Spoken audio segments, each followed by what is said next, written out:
Dans la séquence précédente, nous avions abordé la création des courbes de Bézier avec Tix. Nous avions vu les bases fondamentales de la conception avec les points d'ancrage, les points directeurs et les lignes directrices. Dans cette deuxième partie, nous allons détailler plusieurs courbes de Bézier afin de vous donner des exemples qui pourront vous servir de base pour vos propres créations. Eh bien, voyons tout ceci dans cette séquence.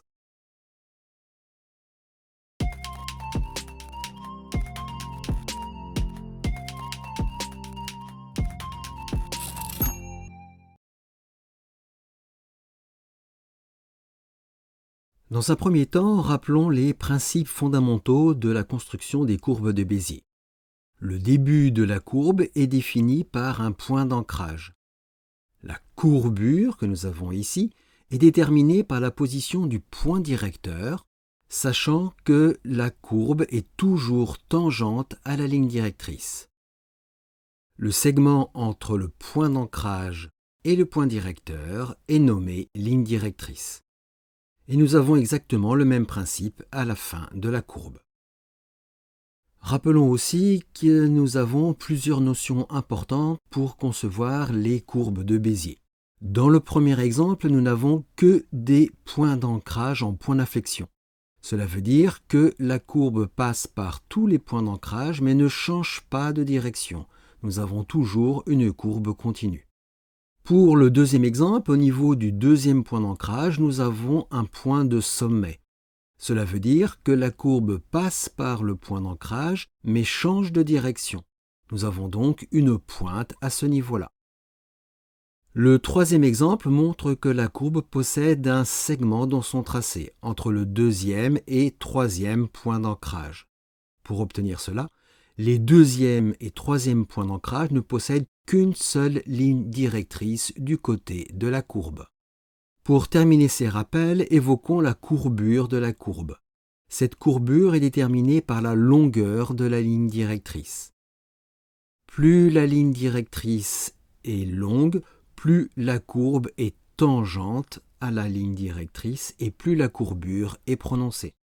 A l'inverse, plus la ligne directrice est courte, moins la courbe est tangente et moins la courbure est prononcée.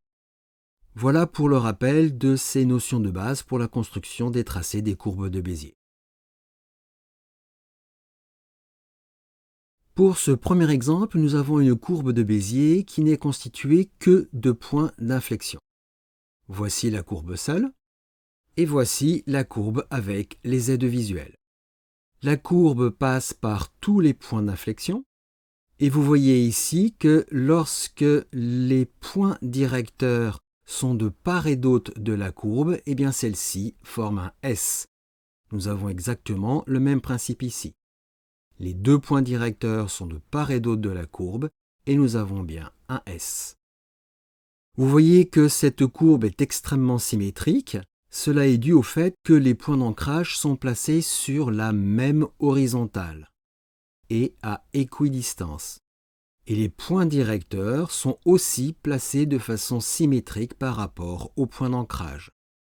Et les lignes directrices sont de même longueur. Voilà ce qui fait que nous avons une courbe très symétrique.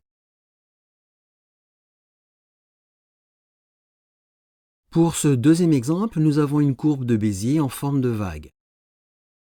Cette courbe utilise des points d'inflexion à sa base et nous avons deux points de sommet en haut des vagues. Ceci permet d'obtenir deux pointes. En ce qui concerne les deux pointes, les deux lignes directrices ne sont pas symétriques par rapport au point d'ancrage, ce qui fait que la courbe n'est pas continue et qu'elle change de direction pour obtenir une pointe. Nous avons le même principe sur le deuxième point de sommet. À nouveau, le tracé est très régulier car les points d'ancrage, les lignes directrices et les points directeurs sont tous placés de manière très régulière. Voici pour les points d'inflexion en bas et les points de sommet en haut. Et les lignes directrices ont les mêmes longueurs et sont toutes symétriques. Donc voilà comment obtenir ce tracé en forme de vague. Ce troisième exemple propose une courbe très simple qui est constitué que de points d'inflexion. Cet exemple montre un autre principe de conception des courbes de Bézier. Ce principe veut qu'il y ait le plus petit nombre de points d'ancrage afin de simplifier au maximum le tracé. Plus vous aurez de points d'ancrage, plus vous allez complexifier le tracé. Dans cet exemple, nous n'avons que 4 points d'ancrage. Un au début, un à la fin, et ici, un premier et un deuxième au niveau du sommet de la courbure.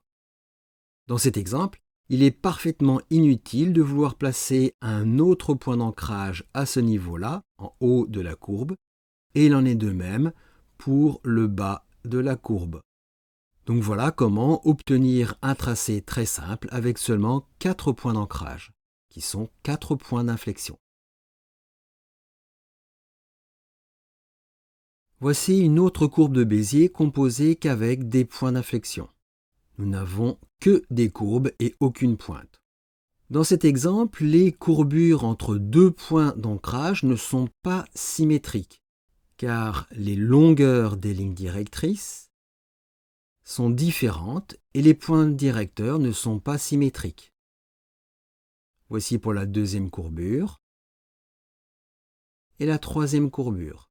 Vous voyez que nous respectons ce principe.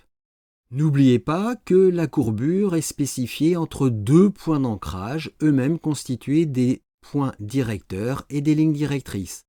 C'est donc l'ensemble de ces 4 points constituants qui détermine la courbure d'une courbe de Bézier. Un premier point, deuxième point, troisième point, quatrième point. Même principe pour cette courbure, ce sont les 4 points que nous avons ici, les 2 points d'ancrage et les 2 points directeurs.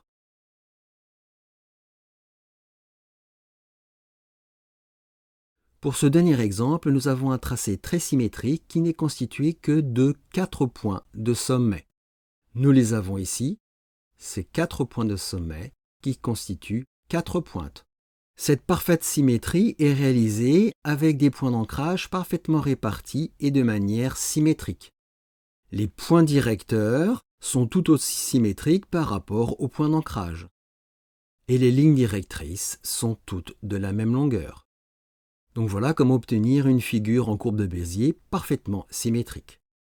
Et au centre, nous avons un simple cercle. Donc voilà divers exemples de courbes de Bézier qui pourront vous servir de base pour concevoir vos figures.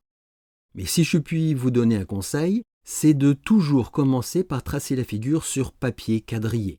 Placez-y les points d'ancrage, les points directeurs et les lignes directrices. Ensuite, vous transposez ceci dans Tix et vous affinez la position de tous les constituants afin d'obtenir le tracé voulu. Il ne vous reste plus qu'à appliquer ces techniques à vos propres besoins.